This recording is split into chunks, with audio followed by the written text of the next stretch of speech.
Lalabas na kami ngayon. Tapos, pupunta kami ngayon ng airport sa Terminal 3 kasi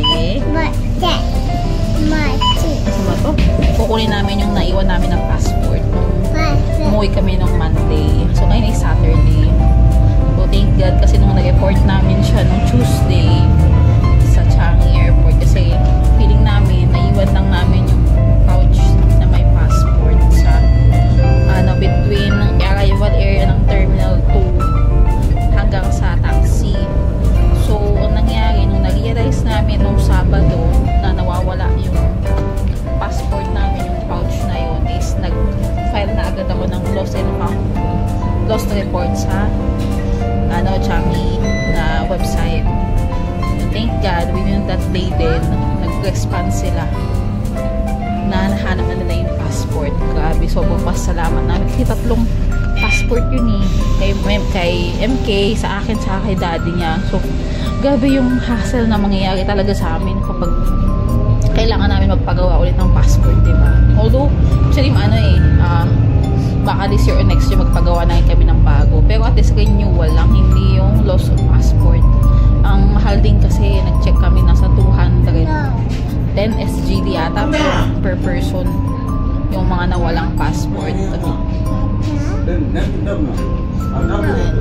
So, ngayon, pupunta kami ng airport na para kunin na yung yung passport sa Terminal 3 yung in-schedule ko na pick up. Medyo maingay ngayon kasi nasa bus kami. May kumakausap sa driver na lalaki. Tapos si MK, tingnan niya, ginagawa niya ngayon ay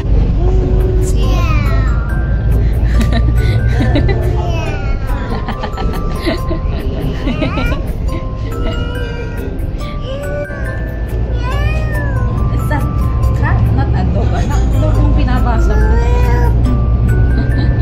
Sige. Samahan nyo kami sa aming biyahe. So ngayon, nagbabas lang kami ngayon sa bahay. Nakasakay kami sa bus 50. Kasi lipat kami sa bus 110. May bandang Punggol. Tapos punta na kami Terminal 3. Diretso na yun. So, samahan nyo kami sa aming journey. Bye-bye! Bye-bye! Kain daw siya ng biscuit. Yummy biscuit. Ang tatak na ito. Basta ito siya. Itsura na. Ayan. Diba? Subukan na. Ayan. Grabe. Pagbata. Pwede nang kumain sa bus. Kasi gutom sila eh. Pero pag matanda, hindi pwede. Diba? Ayan, we're finally here in Terminal 3 and thank God talaga yung passport na nawala sa amin, pouch na may passport, 3 passport na nawala nung Monday, madaling araw. Thank God talaga nakuha. Thank God kasi dito lang sa airport na laglag and may mga staff na nakakuha and nakip nila to. And thank God for the wisdom din kasi nakapag-report din kami agad ng Tuesday at hindi kami nag-panic or everything. Although syempre nag-worry ng konti. Dahil dyan, kakain na kami kasi tapos na namin makuha. Kinuha namin sa arrival information counter. So, yun lang. Gagala muna kami saglit and kain. Bye!